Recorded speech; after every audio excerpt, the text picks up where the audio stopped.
Our protagonist is completely addicted to games. After playing for 3 days straight, he finally became the top player in the game. For this boy, virtual life is more interesting than his real life. Grabbing his phone, he realizes he's about to start his class when suddenly he hears the sound of a truck braking. For a moment, his vision trembles, and everything ends for him at that moment. But there's a drop of hope. A man is happy, saying he now has a beautiful son. However, the child doesn't seem alive, as it isn't moving. Then, that drop falls on the motionless child. Soon, its expression begins to change, and the child starts crying desperately.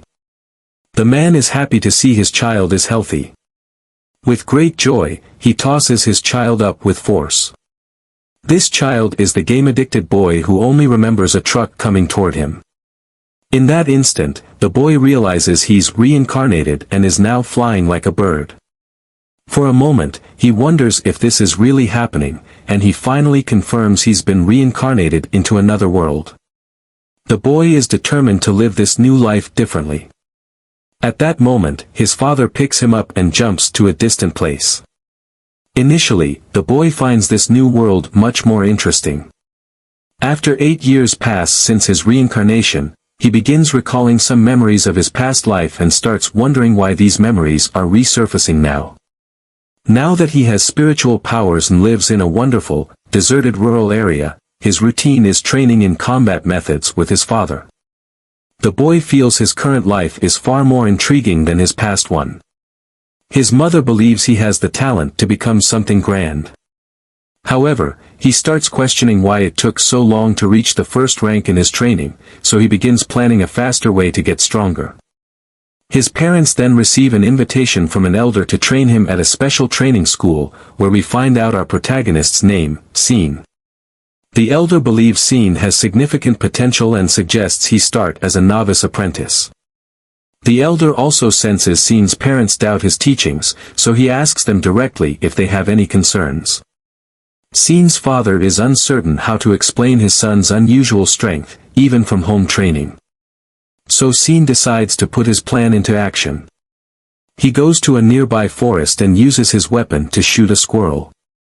After successfully shooting, he's sure he can grow stronger this way.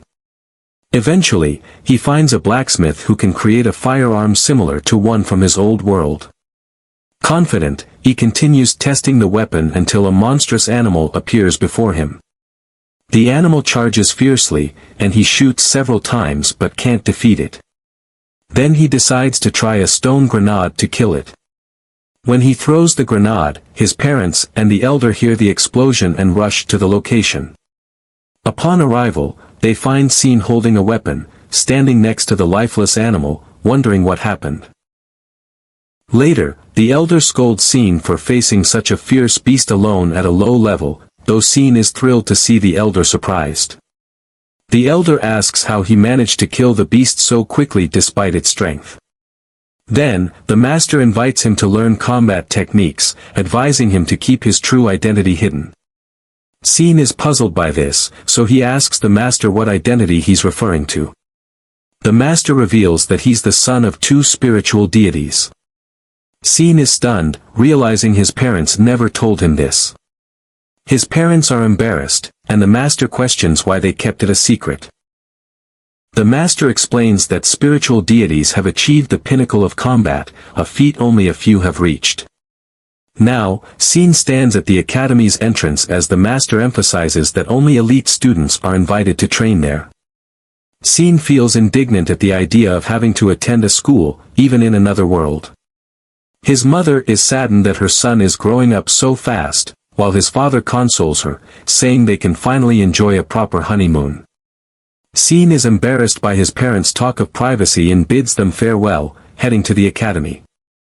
When he arrives, a student mocks him, calling him Moxie Gen, because his parents brought him to the school door. Nearby students comment on the veteran student's poor behavior, but Scene ignores him and looks for the exam area. The student shouts again, saying the academy is only for the wealthy, not for a country bumpkin. Scene finally stops, but he sarcastically says he didn't hear the boy. This irritates the student, who threatens Scene with a magical fire attack. Scene recalls his mother's teachings about magic and confidently blocks the attack by freezing the boy's hands. The veteran student is shocked, unable to use his fire magic. Scene calmly explains that he blocked the magic by cutting off the oxygen around the boy's hand, noting that oxygen isn't known in this world. Enraged, the student tries to attack again, but Scene dodges and casts another spell, leaving the student breathless until he collapses. As Scene considers if he overdid it, a beautiful girl approaches, thanking him for saving her from the bully. They introduce themselves, and she reveals her name, Mujin. Scene, remembering his past awkwardness with girls, struggles with the interaction. Mujin praises his strength, but Scene insists the veteran student was actually weak. Mujin doesn't understand what happened, and then everyone is called to begin the admission exams. The students must inject their spiritual essence into a stone, and when Mujin goes, an intense light surrounds her, surprising everyone with her power. Some students whisper that she's a princess with great potential. When it's Scene's turn, he decides to unleash all his spiritual essence at once, causing the stone to crack. Realizing it won't withstand his power, he quickly reduces it. A teacher arrives, outlining the exam rules and cautioning students to avoid advanced-level demons in the mountains. As the exams begin, Scene feels at home, excited by the scent of demons. Watching from a tree, he sees a student struggling with a demon and, with a smirk, shoots it. The student yells at Scene for stealing his kill, but Scene shrugs it off, saying it's normal in games. Then, another boy, Lin Yun, a spiritual general, appears, scolding the bully for abusing his family power and telling Scene it's unusual for someone to speak with him. The two team up, and Lin Yun devises a plan to tackle the demons. When they encounter a fierce beast, Lin Yun fights bravely but begins to struggle. He panics, remembering he left Scene behind, only to find that Scene has already defeated numerous demons. Lin Yun suspects Scene is hiding his true identity. Meanwhile, the Academy's masters notice students encountering a level 5 demon. They're alarmed, as exams usually don't involve such strong demons. Then, they spot Princess Mujin heading for the demon. She attacks, but her efforts barely scratch it. Just as she's about to give up, Scene rushes in, catching her as she falls.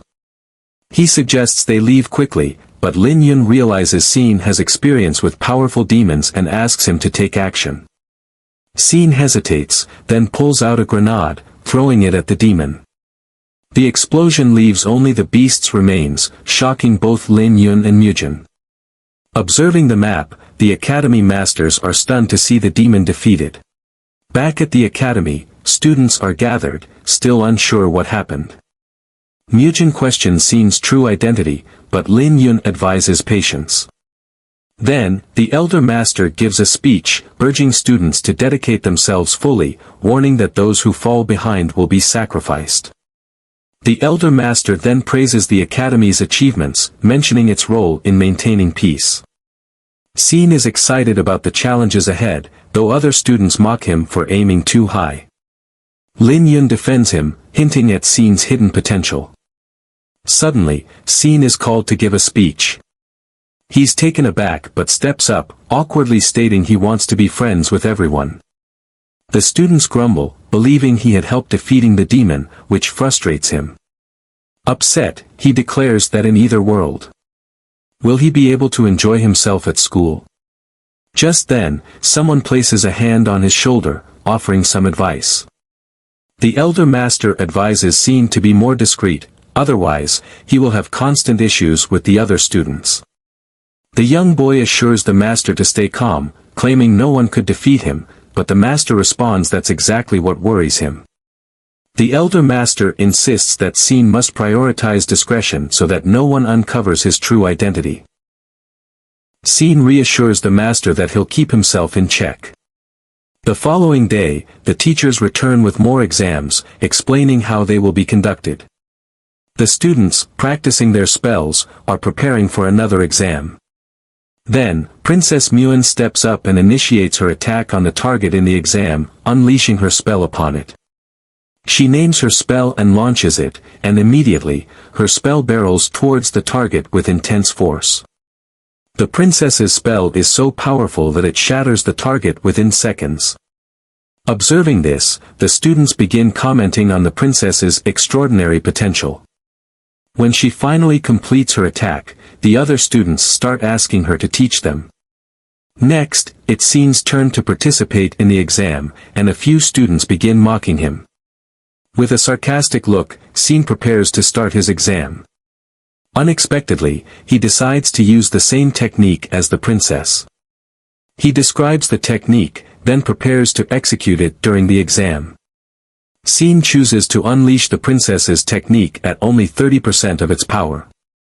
The princess is shocked, realizing what Seen is about to do. His magic attack lands on the target without causing significant damage.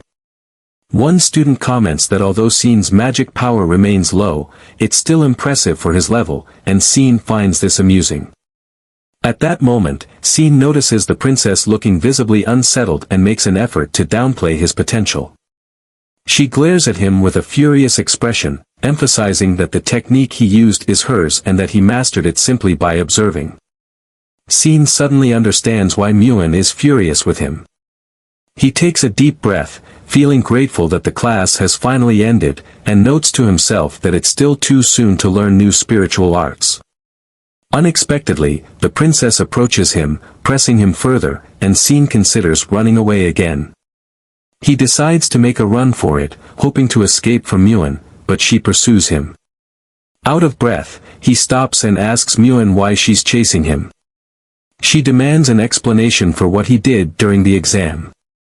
Seen turns away from her, trying to dodge the conversation, and suggests they continue it the next day. Muin, indignant at his attempt to evade her, realizes she won't get any answers from him today and makes a frustrated gesture. To distract her, Seen mentions that there's a big sales event with great discounts at a nearby store. The store, bustling with people eager for the deals, becomes even more crowded as they approach. Squeezed in the crowd, Seen is surprised that Muin is accompanying him. She tells him that her parents are not wealthy despite her being a princess and asks him to treat her like a normal girl. Just then, someone in the crowd accidentally bumps into Muin, causing her to fall into Seen's arms, and she unintentionally presses her chest against him. The young boy feels flustered by the situation, which he secretly finds quite pleasing. Muin apologizes, but Seen reassures her that it's fine. Finally, Seen and Muin make it into the store and request to buy some materials. The princess picks up a small lamb, holding it gently in her hands. The little lamb evokes memories of her home and family. At that moment, Seen reappears wearing a pig mask, making jokes to amuse her. Muin is delighted by the nostalgic memories that the lamb evokes of her childhood with the sheep where she grew up. She shares with Seen some joyful recollections from her past, briefly forgetting her troubles. Afterward, she decides to put the lamb back, stating that she needs to focus on her goals. Seen, puzzled, asks why she won't keep the lamb, and she explains that the money isn't hers but belongs to the people. With that, Muin quickly leaves, calling for Seen to follow. He stands for a moment, contemplating, before getting an idea. Burdened by the weight of the purchases, Seen tries to appear as if they aren't heavy. Noticing his struggle, the princess advises him to stop and rest for a while. The two sit on a nearby log, exhausted, and Muin once again reflects on her homeland. She expresses her frustration at knowing she will likely have to marry a wealthy and powerful man to save her poor and fragile country. Lost in thought, she remembers that there might still be a way to change her fate by becoming a spiritual deity. At that moment, a noise emerges from one of the bags Seen was carrying, startling the princess. He reveals a little lamb from the bag, surprising Muin. Seen tells her that from now on, she can always count on him. Holding the lamb, she is speechless, overwhelmed with emotion.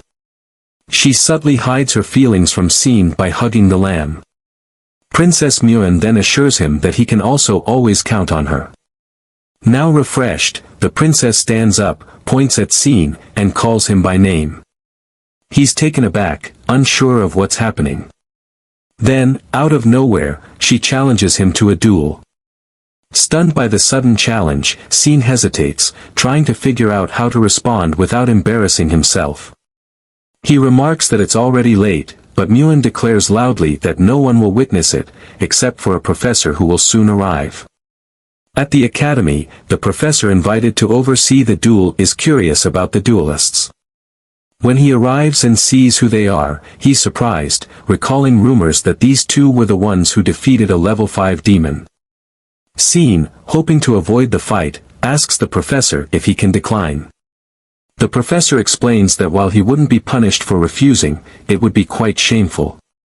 He adds that if Scene turns down the duel, Muin will still try to fight him anyway. Frustrated, Scene asks Muin why she wants to duel him when he's only a beginner. Sarcastically, the princess questions his abilities, certain he's hiding his true strength and is actually the most powerful among the students. Suddenly, a gust of wind rises among the trees, exciting Muin as she prepares to fight him. Scene suspects that this wind is generated by the princess. At that moment, to be continued in next part, approaches him. The princess projects multiple wind attacks in Scene's direction. Our protagonist creates a shield to defend against Muin's attacks, cornered and unsure of how to avoid being hit again. Muin grows irritated, seeing that Scene is not attacking and is only dodging. As Scene keeps dodging her attacks with skill, Muin becomes puzzled, unable to guess what method he will use next to defend himself. In that instant, Scene recalls his promise to the Elder Master to stay out of trouble, but he now has a surprising idea in mind. He becomes tense, realizing that Muin is preparing another move. Muin notices Scene advancing toward her and then releases her Dragon Cyclone spell in his direction. Scene is alarmed as he sees the cyclone heading straight for him, questioning whether Muin might be overdoing it in this sparring match. The professor, who is observing, points out that despite Muin's status as a spiritual general, she just used a technique typically reserved for high-level cultivators. The professor then realizes her strategy. The Dragon Cyclone spell, while visually intimidating, has little actual power and is merely a distraction, intended to mask her true intentions. He quietly admires Muin's cleverness. As her cyclone rages on, Muin suddenly launches a wind arrow through it. Scene notices a flash of light forming within the cyclone, but he cannot quite determine what it is, leaving him confused and on edge. A large explosion suddenly erupts, and it becomes clear what happened. Amid the dissipating cyclone, Scene's shadowy figure emerges, holding a peculiar object that surprises everyone. In his hand, Scene wields a sword, a sharp and well-crafted blade. With the weapon in hand, Scene starts slicing through the wind blades that come his way. The professor, observing the duel, is thrilled to see Scene's response to Muin's relentless attacks. As Scene deftly fends off Muin's strikes with his sword, the princess becomes intrigued, wondering why Scene is only using his blade and not deploying any magical powers. Her curiosity quickly turns to irritation, feeling as if Scene is underestimating her abilities. Scene reassures her, confidently stating that he has already memorized her attack patterns. He tells Muin that he plans to deflect all of her unpredictable wind assaults using just his sword. Exhibiting great poise and skill, Scene begins to slice each incoming wind blade, one by one, with impressive agility. His blade work is exceptional, allowing him to eliminate Muin's attacks with minimal effort. The professor, amazed by Scene's talent, acknowledges that this is the first time he has witnessed someone relying solely on swordsmanship to counter wind-based magic. Scene continues to show unwavering confidence, making it clear he is determined to neutralize any move Muin throws his way. In that moment, Scene starts to recall the origins of his sword skills. He remembers his youthful enthusiasm when he first took up the blade, back when he watched his father trace his hand along the sharp edge, explaining that a sword should feel like an extension of one's own body. His father shared insights on the essential techniques of swordsmanship, sparking Scene's eagerness to begin training immediately. When Scene requested that they start practicing, his father simply replied that it would be straightforward. Young Sin was taken aback, expecting a grand display and feeling somewhat let down, even briefly questioning his father's expertise. Frustrated, he felt his father's methods lacked excitement, leading him to believe he might have to learn the art of the sword independently. But his father quickly shattered that illusion. After asking if Sin was ready, his father launched a surprise attack, catching Sin completely off guard. The young boy had no time to react, finding himself knocked down, covered in bruises and questioning his father's sanity. In the aftermath, Sin's mother rushed over, scolding his father as she tried to comfort her injured son. His father apologized, admitting he may have been a bit too intense. Reflecting on his journey, Sin recalls starting his sword training at age 6, practicing diligently for 10 years, which sparked his deep passion for physical combat. With time, he overcame his initial fears, eventually becoming unfazed by his father's harsh lessons. Today, it's clear that the rigorous training instilled by his father prepared him well. Thanks to those early years, Muin's wind-based magic no longer intimidated him.